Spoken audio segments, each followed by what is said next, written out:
I'm Robert Falzon. I'm Jonathan Doyle. And this is Real Men.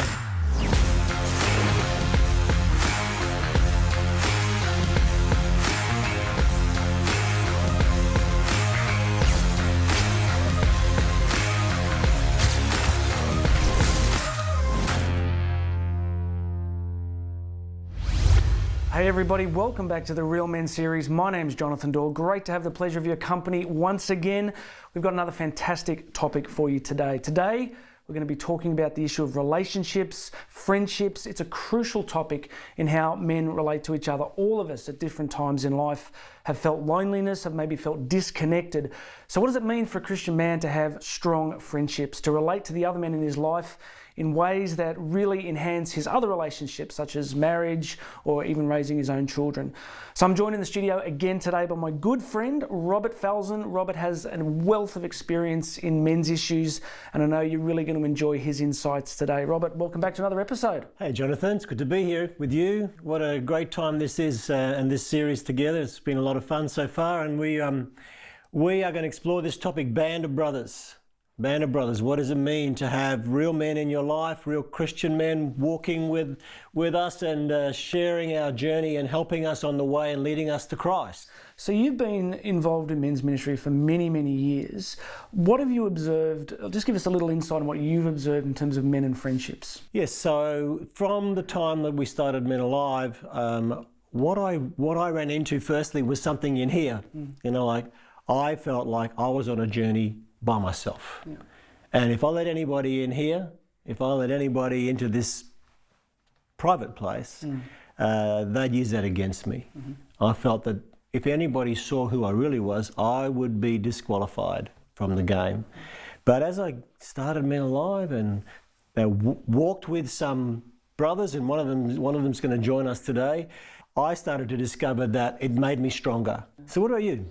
Well, a little similar to yourself, a real interest in men's work in general. Of course, I came from a perfect childhood, perfect family with absolutely no issues whatsoever. I can see that. Yeah, no, so like a lot of men watching this series, my journey was, it definitely had more than its share of challenges and difficulties. Yeah. And, you definitely, I think, as a younger man, it's relatively easy, I think, to form friendships during your school years. You're surrounded by a large number of peers. But I think for a lot of guys, once you move out of that season of life, there's more complexity, there's more busyness. I think it's probably fair to say that for a lot of men, investing in friendships can become quite difficult. So before you blink, a lot of years have passed, and I think you can find yourself, as many men probably have, quite alone. So I think the topic we're discussing is a crucial one. I think you make a great point that it's very difficult for men often just to be vulnerable, to open up. It's a particular cultural moment, I think, where vulnerability has been powerfully linked to weakness. Yeah. So I think with this topic of brotherhood, of male friendships, we're really touching on something that hasn't been discussed a lot. Now tell us, like through the work you've done, have you got memories of particular conversations, men that you've worked with, where you've seen that loneliness play out? One of the things that we do in our work when we do parish weekends is that we get men to tell their story.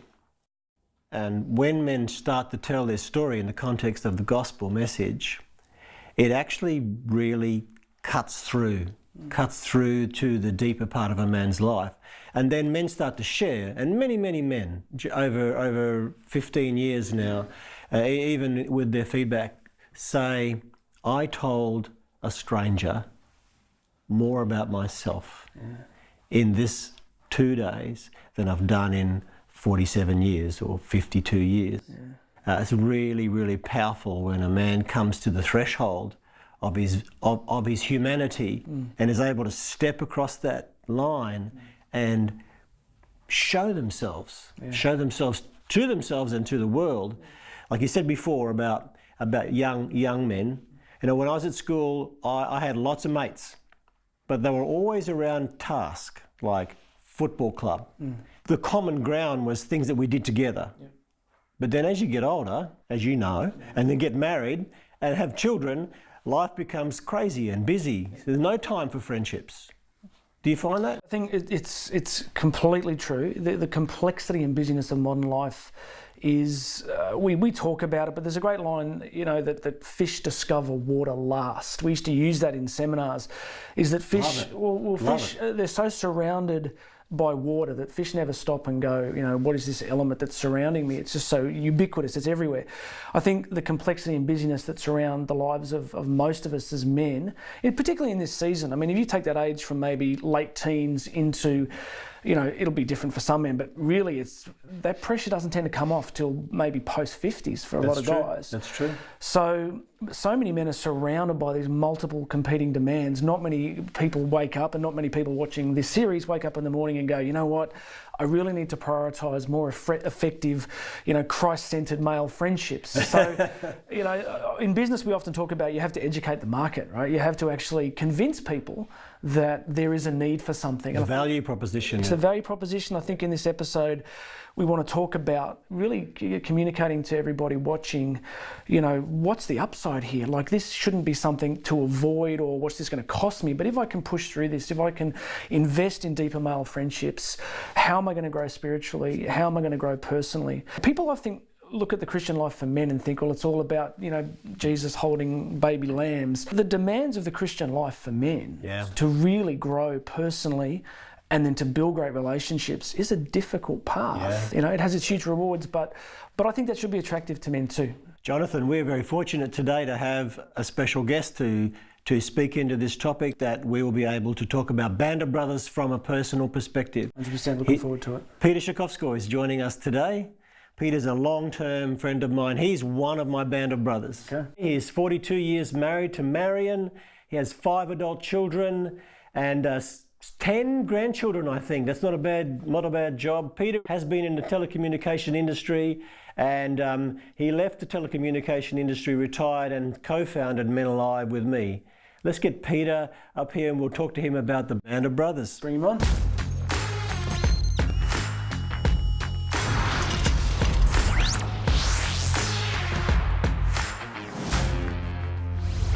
Peter Shakovsko, welcome to the Real Men series. Great to have you with us. Great to be with you guys. 5 children, 10 grandchildren, heaps of free time, nothing much to keep you busy.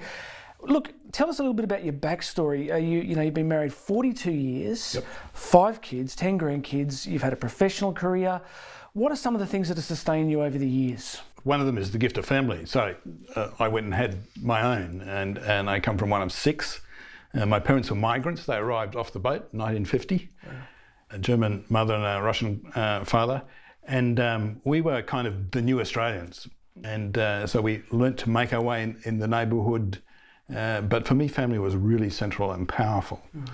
And so having 5 brothers and sisters meant that having 5 sons was a no-brainer. Yeah, easy and then to do. 10 grandchildren have just been an extraordinary blessing, keeps us alive. And some of the key values that you learned growing up, if you look back at that time in your life, what are some of the key things that formed who you became as a man? Great question. Trust, loyalty, faithfulness. I picked up the word in the intro of goodness. My family were deeply committed Catholics and Russian Orthodox, and my father's Russian Orthodox. But in both my mum and my dad, there was this sense of the best thing you can do with your life is to love God and love people. It was all there. I want to ask you something. We're going to talk about a different topic in this episode. We're going to talk more about friendships and being a band of brothers.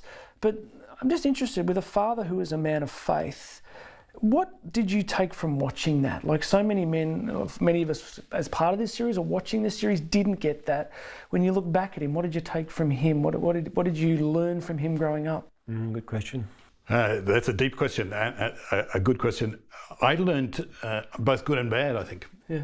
So good in the sense of men of faith have a resource that they can draw on. God is the sustainer. My dad was ripped out of the family home at 17 by the German army and forcefully inducted into the army and disappeared, never saw his family again.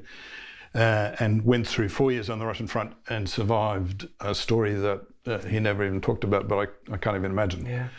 So I saw there was a man who still loved life, still was full of joy, still had energy and had these 6 kids and built a life from scratch out of this deep connection with God. So that's the good. Yeah.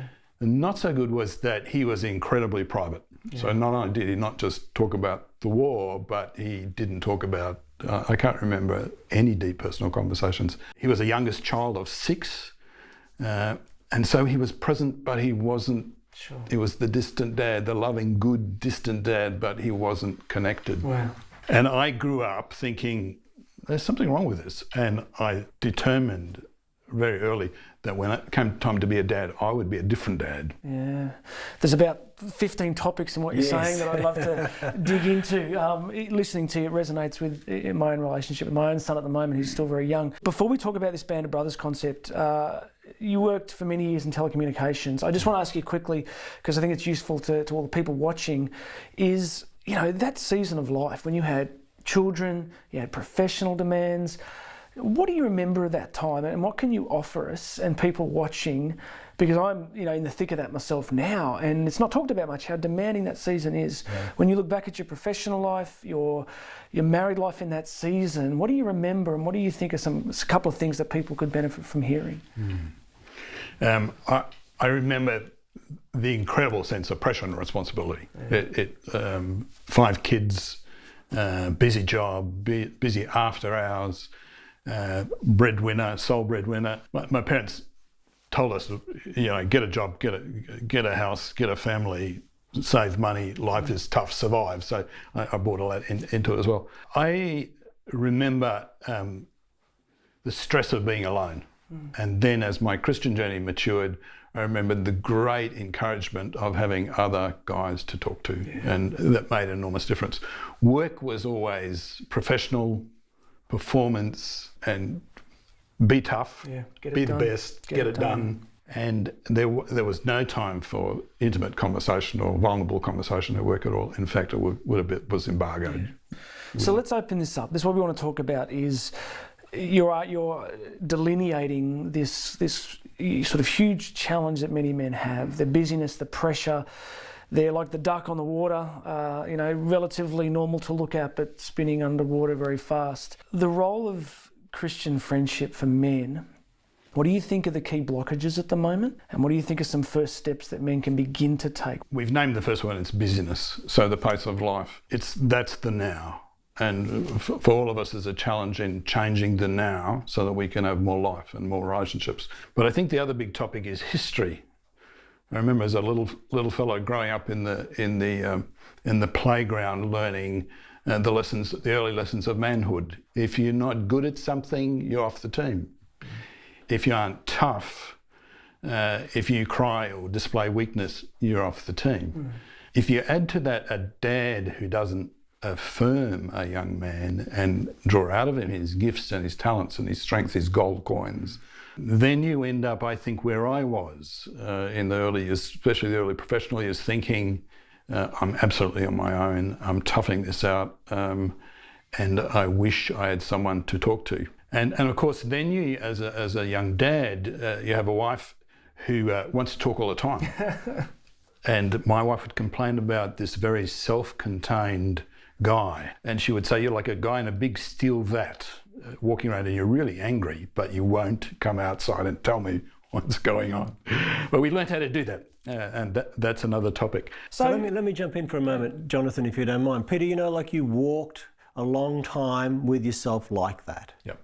You created patterns. You took family history on. Yep. Marion, was not backwards in coming forward. She's a sort of wife that every man needs to have because it dragged you out of that place. But then dragged you into what place? Where did you go next in your relationships, and particularly your primary relationships? I did the hard work of learning how to be a vulnerable man in a relationship with a woman. And that's not quite our topic, it's Band of Brothers. But I think the second great gift for me was beginning to unpack those vulnerabilities of early childhood, those lessons in the playground. Yeah. I think as men, we all carry underneath some of the vulnerabilities we carry, shame and wounding. And what was life-changing for me was to find the Robert Falzons of the world and others that I could begin to tell my story to, and I could begin on a regular basis to share the ups and downs of life, the conversations with Marion, not all of them, of course, but some of the important pressure points.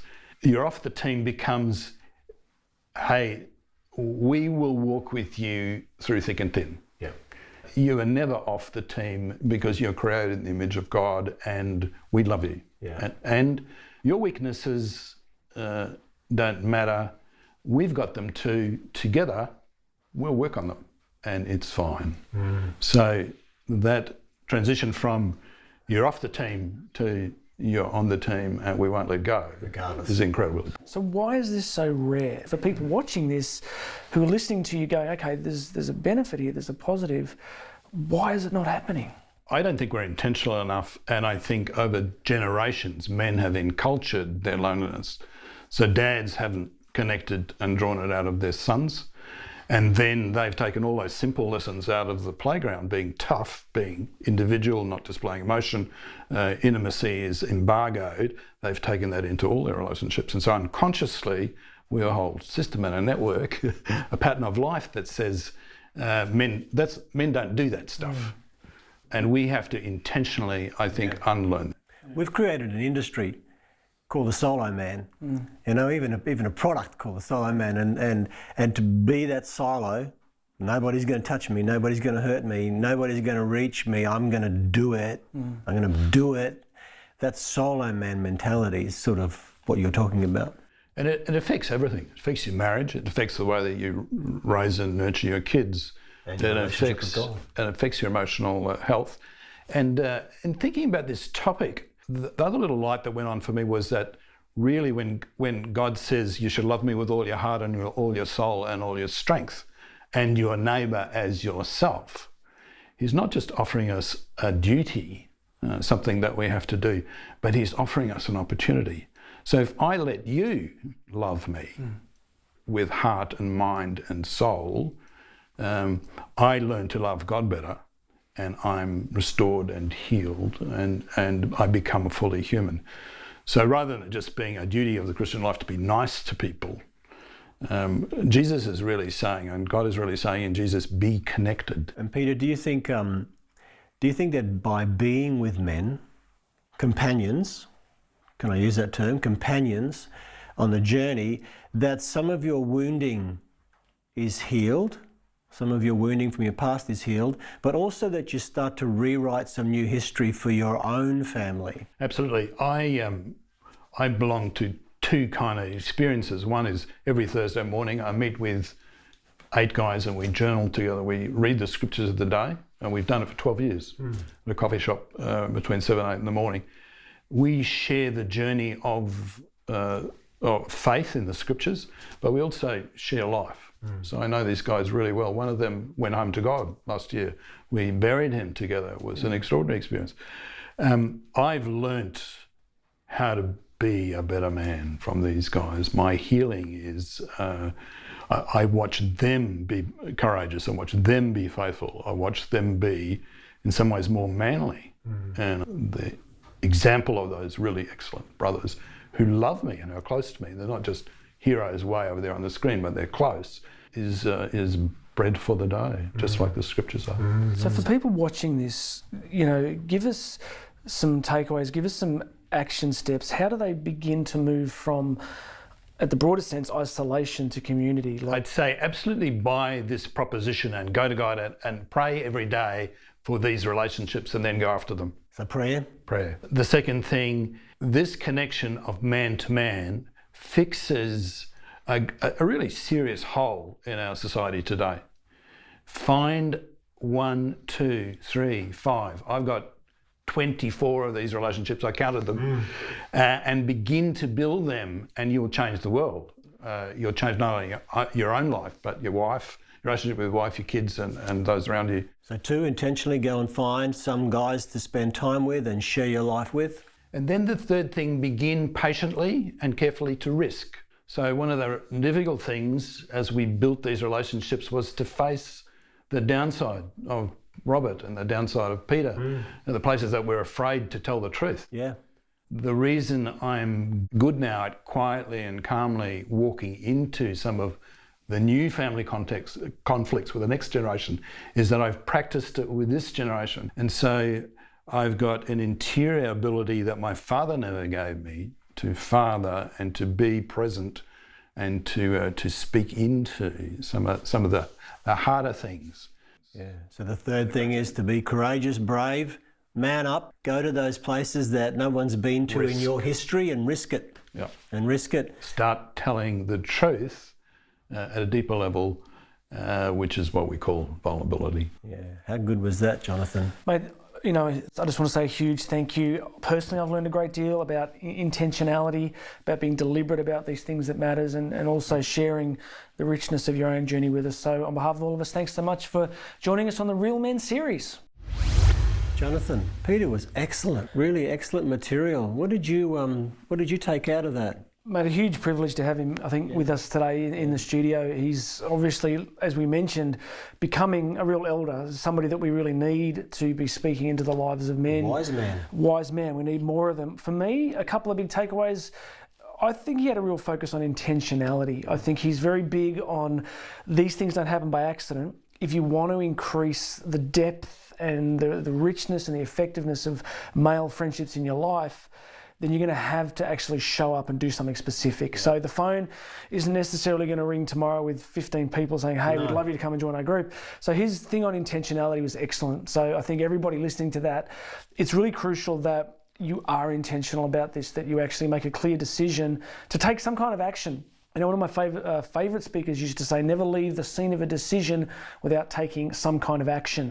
So intentionality, and related to that, not just in his backstory of his own life and his journey with his father, and a lot about courage, and that if you're going to be intentional and you're going to reach out to other men, then you're going to have to take the risk of being misunderstood or rejection, and that takes courage.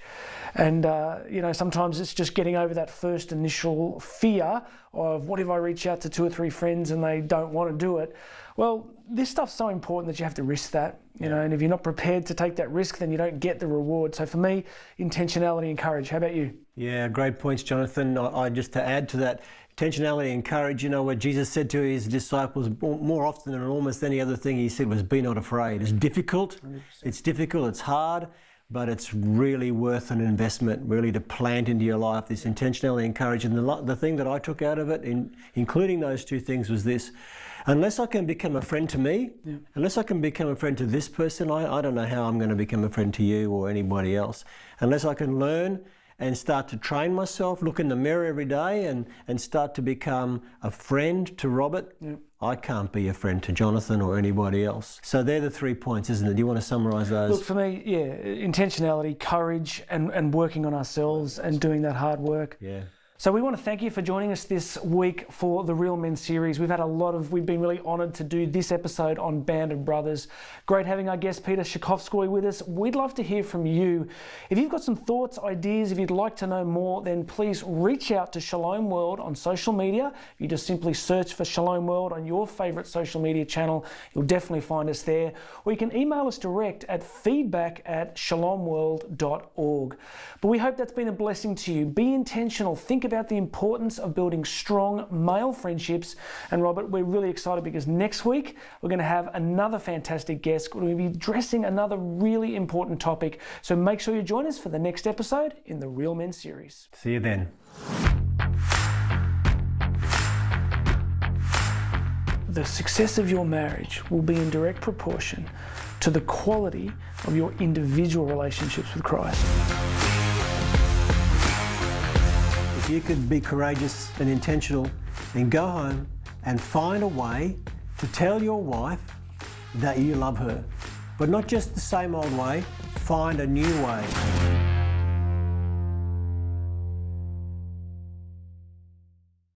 Greetings from Brisbane, Australia, which is very far from where most of you are. In Jesus Christ, what we hear, what we discover, is the good news. Here we find in Jesus Christ, crucified and risen, good news for everybody. And that's why Shalom Media really does have a contribution to make. Shalom Media is seeking to communicate to families and to show to the world the truth and the beauty of what the family is within the plan of God. May the blessing of God really come to you through all that is offered in Shalom World by Shalom Media. The word Shalom itself comes from Hebrew, as you know, and it means peace. May the blessing of God's peace, the Shalom of God, for which we were created, may it come to you from the God who is peace, the Father and the Son and the Holy Spirit. Amen. Shalom World, God's own channel.